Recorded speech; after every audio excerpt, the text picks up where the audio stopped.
Hi everyone, how are you? Okay, so today we're going to talk about a really serious, heavy topic because I'm going to be touching on a lot of really serious points. So the topic is dealing with people that are important in our life, particularly in conflict. So what does that mean? For example, let's talk about somebody important in your life, your mother-in-law, okay? A disclaimer, my mother-in-law passed away before I met her, so I'm allowed to talk about mother-in-laws, and God bless her soul. May she rest in peace. So I'm going to talk a little bit like a mother-in-law. Okay, so example of how that conflict would appear. She comes to your house with her sweet smile, and you know it's laced with something. And she comes into your kitchen, and she just calmly opens your fridge, and she says, "It's so nice you finally decided to clean your fridge." And you're just like, what? You know, it hurts because she basically just called you out that you are a messy person, and you know, her son's married to a messy girl. So that hurt. And another example, hi guys, another example, your boss or somebody who supervises you says to you during your annual, what is that, when they evaluation, your annual evaluation, he says to you, "You're a good worker, but are you great?" No. Now that burns, you know, because all this time you thought that person was seeing your benefit and all the good you're trying to do in your life and for this job and for your husband in front of your mother-in-law, and all that person sees is like, you could be better, and it hurts. Or another example, I've seen this with a few of my friends, an ex, and you are dealing with children with this ex. I mean, you have to work with conflict resolution with this guy, right? And the reason why you left him or he left you or that didn't work out is because you guys couldn't figure it out. So he says to you when he picks up the kids, "Wow, look at the nails. The kids' nails are disgusting. What kind of mom does that? You're a terrible mom, you know that?" And it just breaks you because all you think, I'm trying to be a good mom and this person doesn't accept, and you're trying to make it work with these people, and all they're doing is just blocking you. And how are you supposed to deal? I mean, you're a victim in the situation, right? So this is what I would ask. Ask yourself this. Can you change this person? Think of the person you're dealing with, a conflict that's important to you, and you're trying to figure it out. Can you change her or him? Can you change your husband? Can you change your ex? Can you change your boss or your coworker? Can you change anybody? No. You cannot change a single one of those people. No matter how much you try to make your mother-in-law see that you are a clean person, you're not going to change her. Or no matter how many times you show your boss that you're a great worker, you're not going to change that person. And the same goes with your ex, especially, right? Yana's writing, "It's so hard to change yourself. Imagine trying to change someone else." And you know what? Thank you for all those comments and likes. Wow. The amazing thing, when you think you could change someone, you know what's really going on inside your head? It's your ego. Your ego is thinking, I can do this. I can crack you. I can make you what I need you to be for me. You are heading down the wrong lane, my friend. That is not going to work. And I speak from experience because I've been down that lane, and I've had those tough conversations with myself, cried, and thought about, why is this happening to me? I don't deserve this. This is not right. I didn't do anything. I'm a nice, sweet person, right? Aren't we all? Why is this happening to us? So ask yourself, can you change this person? No, you cannot change this person. And keep asking yourself this question and keep answering that question with a no.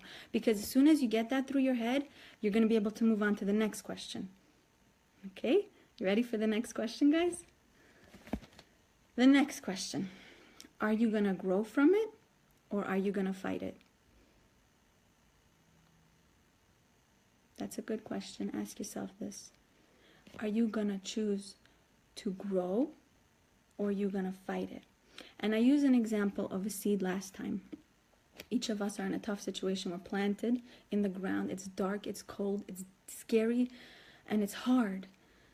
So when our ego gets involved with our growth and we're too busy focused on the word vomit that comes out of our mouth when we're talking crap about our in-laws and we're talking crap about our husbands and exes to other people, and believe me, there's only one person you need to share this with, a good close friend who's really going to have your back and tell you, girl, you got this, you're going to get through it. Not a bunch of people who are just going to hate you on the other side. Just stay away from that. Once you're ready to grow and you got your ego figured out, push it to the side. And what I mean by the seed, the sun, when it shines the light on the seed, it can grow.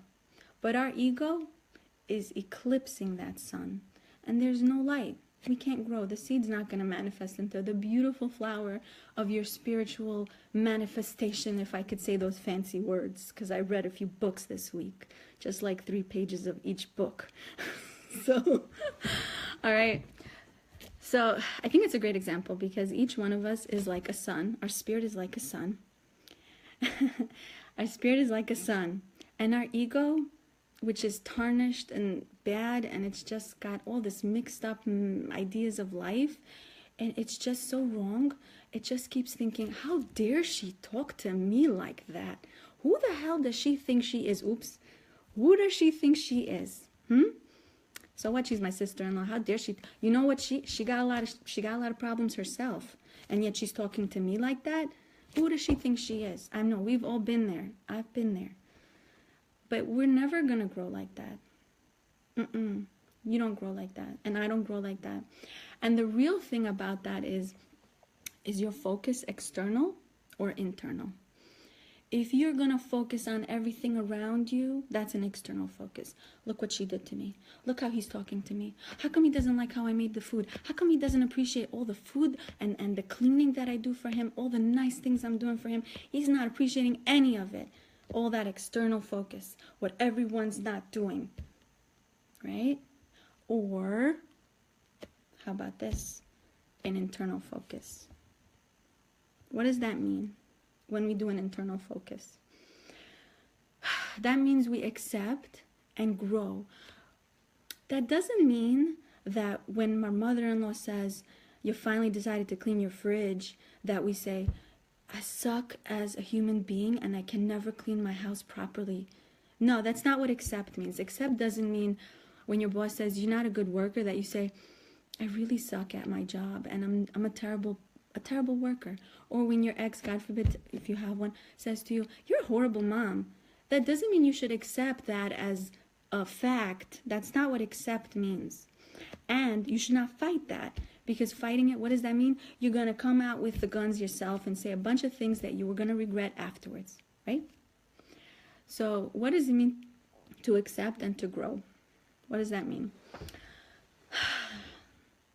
That means that we're willing to be humble and accept that this experience is supposed to be here in our life to bring us closer to our true self, okay?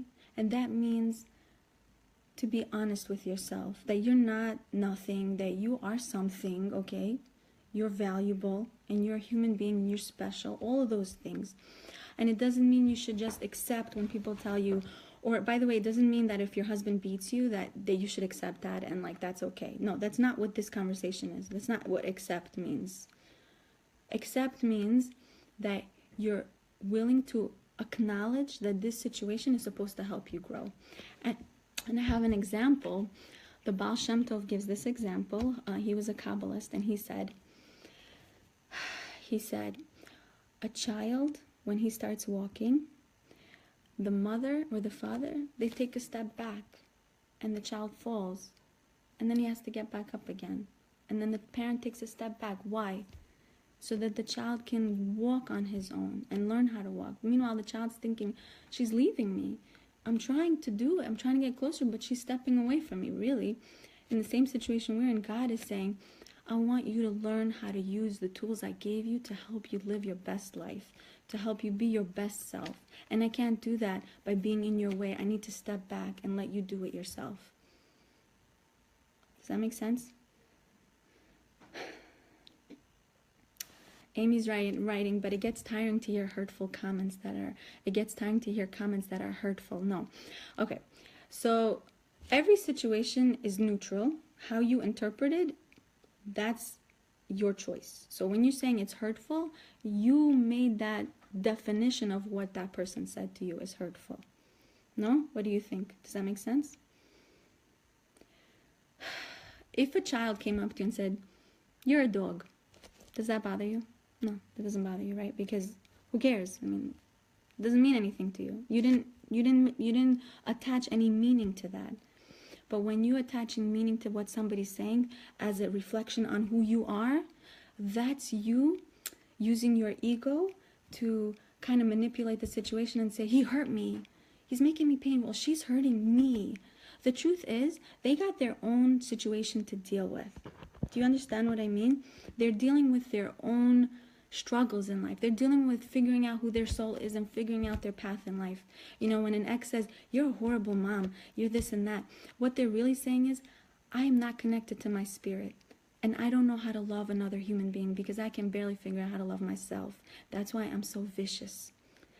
That's not them being... If you accept that as hurt for yourself, what you're doing is putting a label on those words, and then you walk around with that label. You're carrying it around with you like bad energy in your ear. Okay, guys, I'm gonna share something with you that my husband gave me permission to share. I asked him earlier. It was his story. It's partly my story. Hold on. I need water for this. I probably need alcohol for this, but I don't have. I'm nursing, so I shouldn't, but it's making my mouth dry to think about what I'm about to tell you. Hold on. Okay, I'm ready.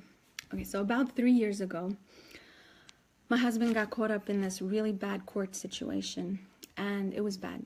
It was a felony charge. He was accused of something he didn't do, and somebody like my husband to get accused, he was like a student who, like, I don't know, he had nothing on him. He had no problems with the court anyway. So he gets this situation, and it's like, whoa, he's in the felony category. It's really serious. And the first instinct for all of us was to label it. How dare he do that to us? The he meaning the person who accused the felony. We were so angry. We were so, like, I was angry. Who the hell has the right to do that to my man, right? I was pissed. It took me months. And my husband, it took him months to figure out how to get out of the situation. And no matter what we did, we couldn't figure it out. You know when we figured it out, guys? When we stopped fighting and we started growing. We started accepting and we started growing. And what does it mean to accept? Again, it doesn't mean that the person who gave us a felony charge, we should accept the felony charge and say, "Yeah, handcuff us, we're going to jail." That's not what accept means. Accept means to recognize what happens to you is coming from a higher place. It's not coming from that vicious person who happens to be the channel through which it's happening to you, because for whatever reason, he's so spiritually disconnected that God chose this human being to give you this particular painful message. So we were stumbling, we were falling, and he was asking us to rise and walk, and we just couldn't. For months, we were just crawling. We were so miserable, having nightmares and getting angry about everything. And the real growth happened when we realized this is supposed to help us grow spiritually. This is supposed to help us recognize what we're capable of. And whoever had mentioned earlier, those hurtful words are happening, how do we deal? Yeah, it was pretty hurtful what he said. It was pretty painful what was happening. But am I going to be like, why is this happening? I'm not supposed to go through this situation in my life. That's not going to help me get rid of it.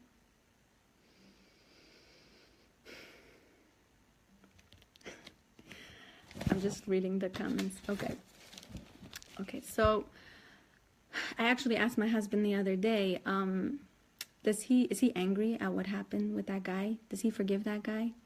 And he said to me, I'm grateful for the experience that I had because it's given me a chance to really grow, to really become who I know I'm capable of. And I didn't know I was capable of this, to be like so spiritually aware and like work on myself and be more ethical and understand that other people have their problems, but it's not a reflection of me. I just need to grow on my own. That's it. I can't change him. When we grew, we realized we can't change him. We can only change ourselves. And that's when we really grew. One thing that I said, that I wrote down, that I want to share with you, the degree to which we take things personally or angrily is a measure of as a measure of our spiritual development or lack of it. Again, is this a long live? How long am I? I don't know. Yana's saying this is your longest live. Okay. It's a long story I'm sharing with you guys. Okay. The degree to which we take things personally is a measure. Okay. That's how we measure. Just like when we measure how tall we are with inches, you want to measure how spiritually aware or disconnected you are. Take a look at how many things a day you take things personally, or you take things angrily, or you take things offensively, and you're fighting with your ego all day long, as opposed to just recognizing, humbling, and saying, what can I grow from this? How can I grow from this? What can I learn from this? Okay? And another thing, my son and my daughter were watching a cartoon today, and something struck me as valuable, and I'm going to share it with you. The ape said to the monkey, we don't choose what's best for us. And I think that's really valid here. Sometimes things happen to us and we don't think they're right. We don't think they're best for us, but we don't get to choose what's best for us. What's best for us is what's happening to us, and how we deal with it, that's a measure of our spiritual growth. Okay? So I want you all to know your power. Each of you have this amazing ability to grow and build yourself. But if you knock yourself down with the negativity around you, make no mistake, you are not going to grow like that. You are just going to fall deeper. All right. It was such a pleasure sharing this message with you. And I hope that whatever's eclipsing your sunlight, you learn to find that sunlight and get rid of that eclipse. Okay? Because the sunlight is beautiful and it's so much better than the darkness. You just have to let it in. Namaste. Yana's saying namaste. Okay, one more thing. Whoever found this helpful and knows somebody who could learn or grow from this, send it to them in a private message. It doesn't have to be a post. You don't want to make it obvious. Just send it to them. Let them get some strength from this. And I want to ask all of you, the next time you're dealing with a conflict, whoever wrote that hurtful comment, right? And everybody else, ask yourself, please, what can I do to grow from this? How can I grow from this? Why is this happening? What can I do to grow from it? And instead of getting angry, say a prayer. Say an internal prayer to yourself and say, God, help me deal, please. I don't want to get angry. I want to grow. And you know what? Amazing things happen, because in the direction that a person wants to be led, he is being led. That's in the Bible. In the direction that a person wants to be led, he is being led. Does that make sense to you? I say that prayer almost every day. So I say, God, please help me get better at whatever it is I'm struggling with, because that's the direction I want to take. And in the direction that a person wants to be led, he is being led. It's such a powerful mantra. Stick to that mantra. That's my mantra. And if you have another mantra that works for you, repeat that in your head. Not like I hate the world mantra, not those kind of mantras. I'm talking about like a therapeutic mantra. Like there's always something to be grateful for. Okay, that's a mantra. There's always something to be grateful for. If somebody comes to your house and starts talking crap to your face, say, there's always something to be grateful for. What can I be grateful for right now? I have a roof over my head. I have something to eat. I have a beautiful life in my life. All right. Okay, so if you, just to comment on Amy's writing, if I want to grow from the fridge comment, for example, do I clean my fridge and send it to my mother-in-law? LOL. She's so cute. Okay, that's a great question. So how do you resolve that? How do you respond to that? Okay, perhaps maybe it's supposed to evolve your anger and hurt personality tendencies by you saying, okay, I might be able to learn from that. All right. Don't take it personally. Is she saying you cleaned your... Look for the good in that statement. Good. She notices I cleaned my fridge. Oh, that's nice. Okay, that doesn't mean you should like say, oh, you know, I always clean my fridge. You know, that's not the comment. That's already defense. That's the ego talking. Humble approach would be, thank you. Kill it with kindness, but sincere kindness, not that laced, vicious kindness that's like really a serpent sting. I'm talking about like sincere kindness. Thank you. Thank you for commenting on my fridge, or just leave it alone. You get to know the situation better with the people you're around. Just leave it alone and say, I needed to hear that. God wanted me to hear that message. That's it. He wants me to appreciate my fridge more. He wants me to appreciate the food in my fridge more, or whatever situation he wants me to appreciate. There's always something there. There's a lesson there. How we interpret what was happening to us is completely our choice. Choose it. Stella's writing, clean it and send her a pic. No, Stella, don't do that. Don't do that. All right. Bye. Love you all. And you, each of you, have such an amazing power. I want you to find your power, tap into it, and recognize that. Okay? We're all stuck in our negative world of trouble in our life. Don't be that person who just falls in step with the world telling it to be angry, to be resentful. Don't be in line with that. There's such a beautiful world that we're given. The world is beautiful. Recognize it. The world was created for you to recognize that. Okay? So I love you all. For the 15th time, I'm saying bye. See you. Bye.